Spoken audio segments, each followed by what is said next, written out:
Hello friends, स्वागत है आपका मेरे इस प्यारे चैनल द इंडियन अकेडमी पे। ये है आपका एमटीएस का सेट 44। ठीक है, मैंने ऑलरेडी 43 सेट करा दिया है।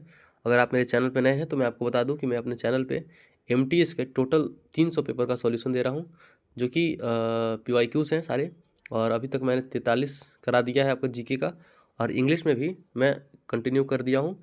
कम से कम वहाँ भी 10-11 करा दिया हूँ मैं। ठीक है, तो आप चैनल पर जाइए और जितने भी वीडियोस अपलोड हैं वो सारे देखिए, उनसे प्रैक्टिस कीजिए और अपने स्कोर की इम्प्रूव कीजिए, क्योंकि एग्ज़ाम जो है ना आपका वो 12 नवंबर से CHSL का आने वाला है। सो ये CHSL के लिए भी बहुत इंपॉर्टेंट है।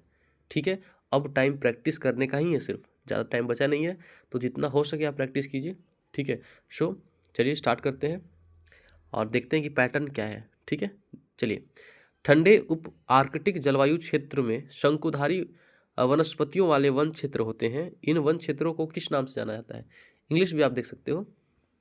कह रहा है कि the cold sub arctic climate region possesses forest lands having conifers as main vegetation. ठीक है, this forest land are known as what? देखिए, सारे ऑप्शन पे जाएंगे हम लोग और एक एक ऑप्शंस को बारीकी से समझेंगे। ठीक है, पहला ऑप्शन है मैंग्रोव का। तो भाई मैंग्रोव वन कहाँ पाया जाता है? तो मैंग्रोव वन अक्सर आप देखोगे ना कि ये तटीय क्षेत्रों में पाया जाता है। ठीक है, उष्ण कटिबंधीय और उपोष्ण कटिबंधीय क्षेत्रों में ये मैंग्रोव वन जो है वो पाए जाते हैं। ओके, ये जो होते हैं ना, जैसे आपका ये मान लीजिए नदी है, नदी के बीच में आप अक्सर देखोगे झाड़ी लगा होता है, झाड़ी जैसा पेड़ होता है ना, तो यही आपका मैंग्रोव होता है। ठीक है, ये नदियों के बीच में ये क्या उगाए जाते हैं, उगते हैं मैंग्रोव वन। ठीक है, ये ठंडे क्षेत्रों में कह रहा है। ठीक है, ये कब कहाँ मतलब किस टाइम का बात कर रहा है ये, कि भैया ठंडे आप आर्कटिक जलवायु क्षेत्रों में जो शंकुधारी वनस्पति होते हैं ना, उनको क्या किस नाम से जाने जाते हैं? तो मैंग्रोव तो भैया होगा नहीं, ये तो ठंडे में होता नहीं है। ये आपका किस जगह पे होता है? तो ये आपका पानियों के क्षेत्र में होता है, आपका उष्ण कटिबंधीय क्षेत्रों में पाया जाता है, उष्ण उपोष्ण कटिबंधीय क्षेत्रों में। ठीक है, तो ये आपका मैंग्रोव हो गया। अब पढ़ते हैं सवाना के बारे में। तो भाई देखो, सवाना क्या है ना, ये एक घास का मैदान है। सवाना जो है कुछ नहीं है बल्कि एक घास का मैदान है। ठीक है, ये उष्ण कटिबंधीय क्षेत्रों में पाया जाता है। ठीक है, ठंडे क्षेत्र में नहीं पाया जाता।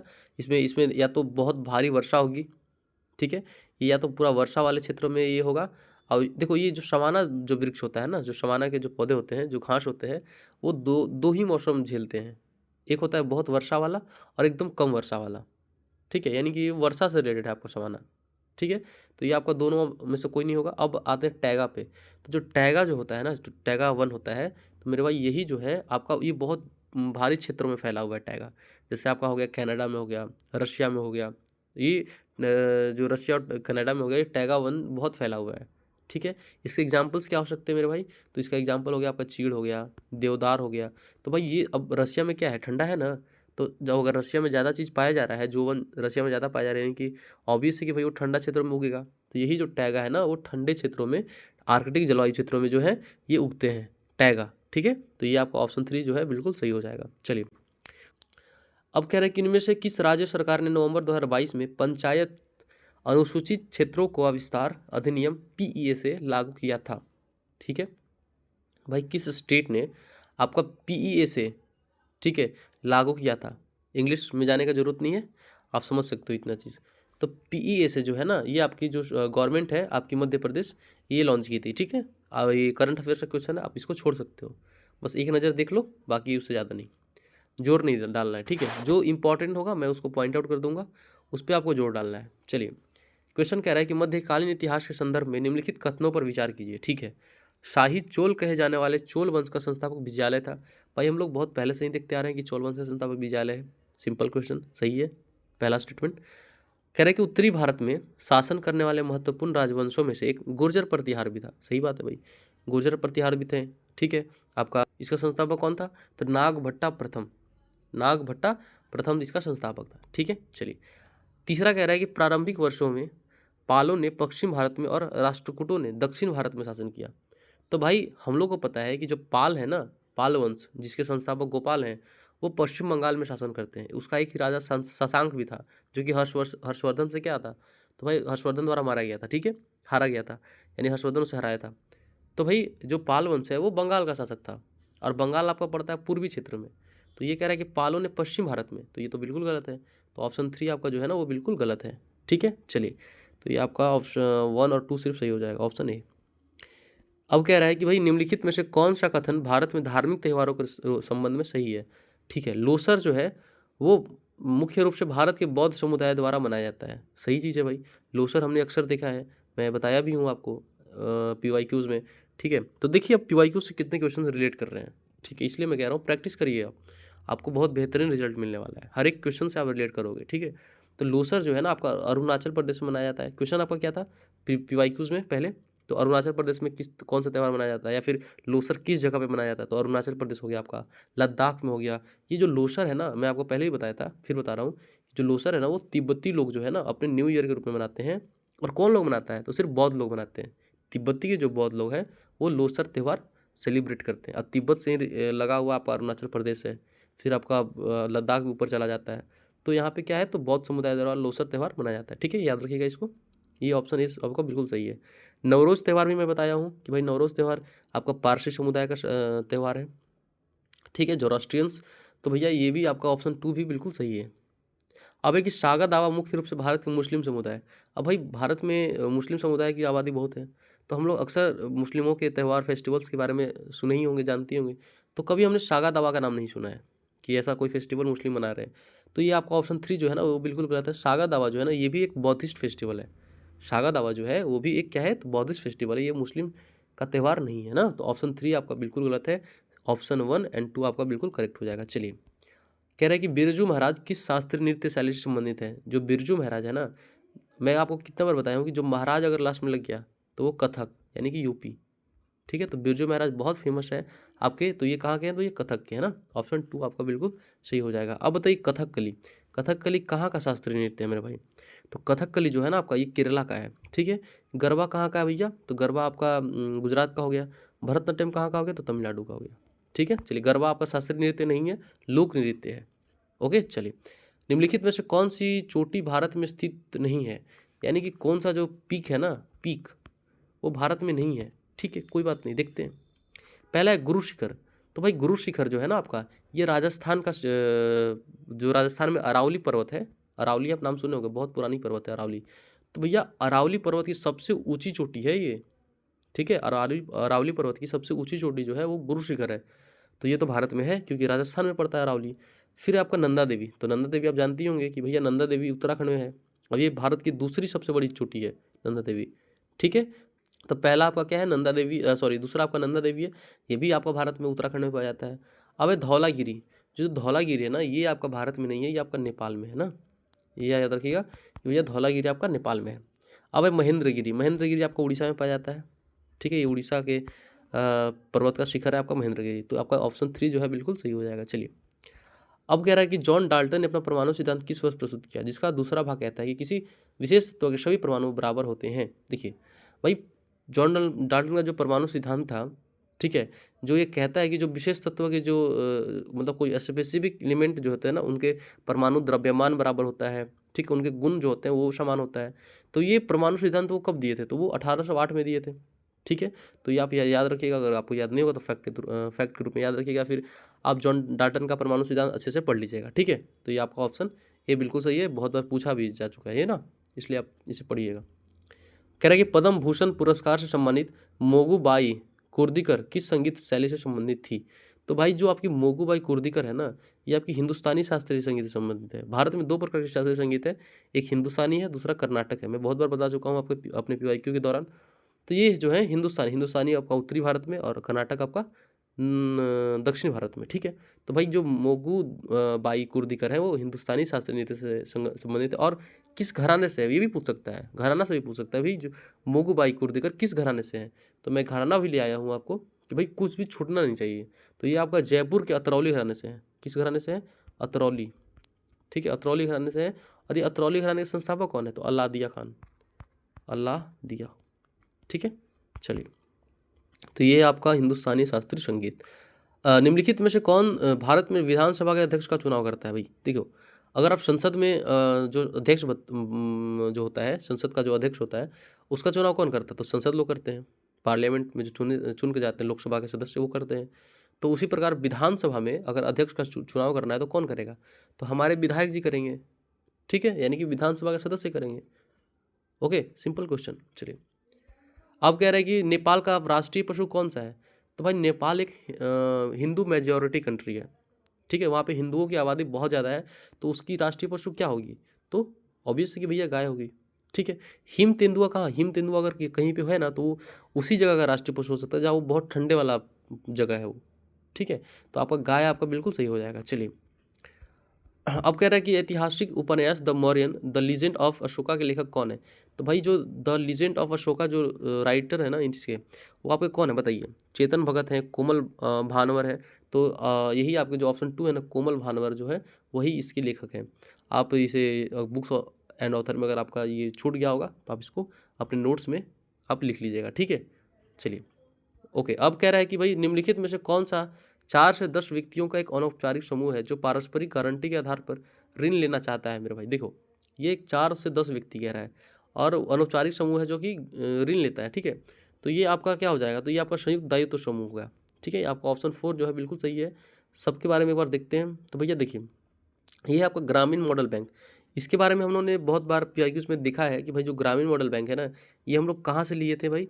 तो मोहम्मद यूनुस जो था, बांग्लादेश का प्रधानमंत्री था, उसने अपने बांग्लादेश में ग्रामीण मॉडल बैंक लाया था और उसी से प्रेरणा लेकर हमने भारत में भी इसे लॉन्च किया था, ठीक है। ग्रामीण मॉडल बैंक क्या करता है कि जो छोटे गरीब किसान है उसको क्या करता है भैया, जो छोटे स्वामित्व वाले लोग हैं ना, मतलब जो छोटे बिजनेस करते हैं, वो उसको ऋण देता है आपका ग्रामीण मॉडल बैंक। अब ये है स्व सहायता समूह, ठीक है, SHG, यानी इसकी सेल्फ हेल्प ग्रुप, स्वयं सहायता समूह।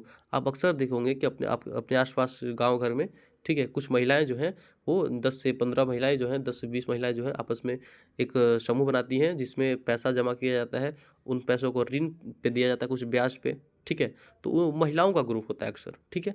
अगर आप गाँव में होंगे तो आप देखे होंगे स्वयं सहायता समूह चलते हैं अभी, ठीक है, झारखंड, बिहार या हर जगह पे चलता है।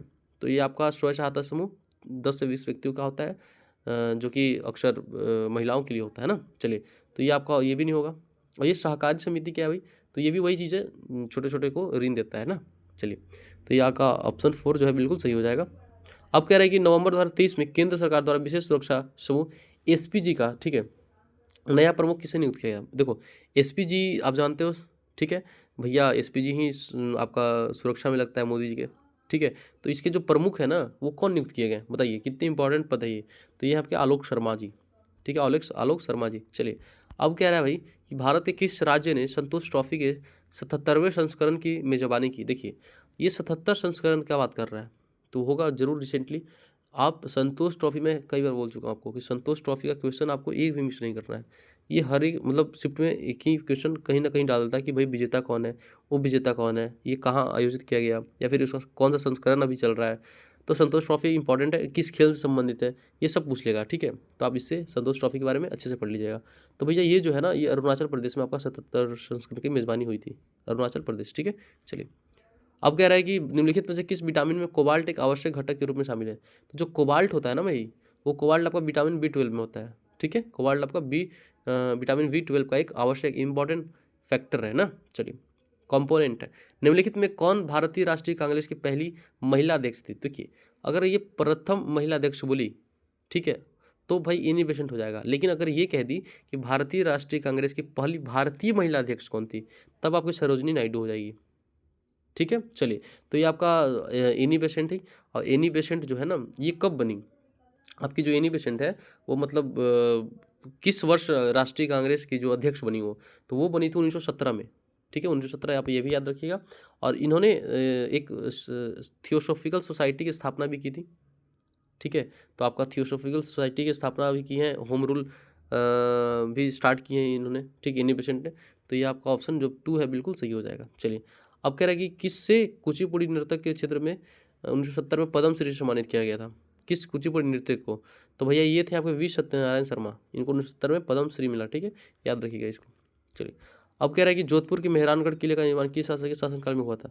तो भाई जो जोधपुर का मेहरानगढ़ किला है ना, उसे राणा राव जोधा ने बनवाया था, राव जोधा ने, ठीक है, राव जोधा के शासनकाल में बनाया गया था। आप एक नाम सुने होंगे, राजस्थान का एक सिटी है जोधपुर। जोधपुर, जो जोधपुर सिटी है ना, वो इन्हीं के द्वारा बसाया गया है, इन्हीं के द्वारा बनाया गया है, ठीक है, राव जोधा के द्वारा, ठीक है। चलिए, आपका ऑप्शन 3 जो है बिल्कुल सही हो जाएगा। चलिए, अब ये बताइए कि मेहरानगढ़ का जो किला है ना, वो किस पहाड़ी पे है? तो भैया मेहरान जो भी किले होते हैं ना वो पहाड़ी पे बनाए जाते हैं। क्यों बनाए जाते हैं कि भाई कोई भी क्या करे तो इस पे किले पे जल्दी चढ़ाई ना कर सके। ठीक है, अगर कोई भी किला बनाया जाता है तो शहर के बहुत दूर क्षेत्र में बनाया जाता है, पहाड़ों पे बनाया जाता है, ताकि कोई हमारे किले पे क्या कर सके, कब्जा ना कर सके, राजा सुरक्षित रहे। ठीक है, अक्सर किलों में राजा की परिवार फैमिली रहती थी। तो ये आपका हो गया कौन सा भाई, अगर मेहरानगढ़ किले का पूछे कि कौन से पर्वत पे है तो ये आपका भावचेरिया। ठीक है, याद रखिएगा, भावचेरिया पहाड़ी पे जो है मेहरानगढ़ किला क्या है, स्थित है। ठीक है, चलिए अब कह रहा है कि दूध का प्रमुख कार्बोहाइड्रेट क्या है। मेरे भाई देखो, दूध का कार्बोहाइड्रेट क्या है आपका, तो लैक्टोज है। कैसे पता किए, तो भाई लैक्टोबैसिलस आप सुने होंगे, तो लैक्टोबैसिलस से लैक्टोज। भैया लैक्टोज जो होता है ना, लैक्टोज जो होता है वो दूध आपके शुगर से बना होता है। ठीक है, दो शुगर आप समझ रहे हो क्या है, तो भैया कौन कौन सा वो दो शुगर है, तो भैया आपके ग्लूकोज हो गया, वो एक हो गया ग्लूकोज और एक हो गया गैलेक्टोज। ठीक है, गैलेक्टोज और ग्लूकोज से मिलकर आपका क्या बनता है, तो लैक्टोज बनता है। और ये दूध में 4 से 5% के रूप में होता है, ज़्यादा नहीं होता है। और यही जो होता है ना आपको एनर्जी देता है, बोलता है ना लोग कि दूध पीने से एनर्जी होता है, तो यही लैक्टोज से ही आपको एनर्जी मिलता है। ठीक है, चलिए अब कह रहा है कि भाई 1756 में अलीवर्दी खान की मृत्यु के बाद बंगाल का नवाब कौन बना। तो भैया अलीवर्दी खान के बाद बंगाल का नवाब कौन बना, अगर आपको ये भी नहीं पता है ना तो कोई बात नहीं, अलीवर्दी यहाँ पे मेंशन कर दे अलीवर्दी खान के बाद, तो स्पेसिफिक ऐसे नहीं पता होता, लेकिन आप यहाँ पे ईयर देख सकते हो कि भैया 1756 कह रहा है। और हमें याद है कि भाई 1757 में प्लासी का युद्ध हुआ था, और प्लासी का युद्ध किसके किसके बीच हुआ था, तो भैया सिराजुद्दौला और अंग्रेजों के बीच हुआ था। तो यहाँ पे ऑप्शन कौन हो जाएगा, ऑप्शन 2 बिल्कुल सही हो जाएगा ना। चलिए अब कह रहा है निम्नलिखित में से कौन सा लोहा और इस्पात संयंत्र झारखंड में स्थित है। तो भैया झारखंड में आपका बहुत बार पूछ चुका है ये क्वेश्चन, बोकारो। दुर्गापुर आपका पश्चिम बंगाल में है। ठीक है, तो आपका बोकारो आंसर बिल्कुल सही हो जाएगा। चलिए कह रहा है कि टेनिस में डबल फॉल्ट क्या होता है। भाई डबल फॉल्ट यानी 2 बार गलती की हो, आपका जो बॉल है ना, टेनिस का बॉल या तो कोर्ट से बाहर चला गया है या फिर नेट में टच हो गया है, तो ये होता है लगातार 2 फोल्ड करना। ठीक है, 2 फोल्ड करना। चलिए कह रहे हैं कि भारतीय संविधान में 11वां मौलिक कर्तव्य 86वां संविधान संशोधन अधिनियम द्वारा वर्ष, यार क्वेश्चन कितनी बार पूछ चुका है और मैं कितनी बार बताया भी हूँ। जो 86वां है 6 से 14 वर्ष के बच्चों की निःशुल्क शिक्षा, ये आपका 2002 में जोड़ा गया था। ठीक है, चलिए पहले तो सिर्फ 10 ही था मौलिक कर्तव्य, बाद में 2002 में आपका ये 11वां मौलिक कर्तव्य जोड़ा गया था। ठीक है, चलिए ओके अब कह रहे हैं निम्नलिखित में से किस जनगणना में भारत में ऋणात्मक जनसंख्या वृद्धि दर्ज की गई थी। देखिए ऋणात्मक जनसंख्या वृद्धि यानी कि भाई जो है ना मृत्यु दर बहुत ज़्यादा थी। जनसंख्या ऋणात्मक जनसंख्या वृद्धि के मतलब ये होता है कि जो मृत्यु दर थी ना वो ज़्यादा थी जन्म दर के मुकाबले। तो भैया उस टाइम बहुत अकाल आया था, कब आया था, तो 1921 के दशक में बहुत अकाल, भारी अकाल आया था भारत में, तो जिससे बहुत लोग मरे भी थे। ठीक है, तो ये आपका 1921 जो हो जाएगा ना वो बिल्कुल सही हो जाएगा। ठीक है, चलिए अब कह रहा है 1921, अब कह रहा है कि खारवेल जो है ना किस राजवंश का महत्वपूर्ण शासक था। तो देखिए खारवेल की जानकारी जो है ना हमें हाथी गुम्फा अभिलेख से मिलता है। याद रखिएगा हाथी गुम्फा कहाँ का है, उड़ीसा, उड़ीसा में है ना। तो भाई हाथी ये किस राजवंश से था, छेदी राजवंश। ठीक है, छेदी राजवंश, ये आपका ऑप्शन 4 बिल्कुल सही हो जाएगा। ठीक है, याद रखिएगा इसको कि हाथी गुम्फा से खारवेल का जानकारी मिलता है। ठीक है, तो ये आपका सारा समाप्त हुआ, खत्म हुआ। सो नेक्स्ट वीडियो में इंग्लिश में मिलते हैं। ठीक है, आप मेरे साथ मेरे चैनल से जुड़ जाइए जब तक एग्जाम नहीं हो रहा है आपका, क्योंकि एग्जाम से पहले मैं चाह रहा हूँ कि आपको प्रैक्टिस इतने अच्छे से करा दूँ ना कि आप फिर एग्जाम में एकदम कॉन्फिडेंट हो। भाई कोई भी क्वेश्चन हो आपको लगे कि हाँ मैंने ये किया है। ठीक है, सो आप चैनल से जुड़ जाइए। वीडियो पसंद आए तो प्लीज़ लाइक कीजिए, चैनल को सब्सक्राइब कर लो और अपने स्कोर को इंप्रूव करो प्रैक्टिस करके साथ में। ठीक है, मिलते हैं नेक्स्ट वीडियो में जल्दी ही इंग्लिश के लिए। चलिए थैंक यू, बाय बाय।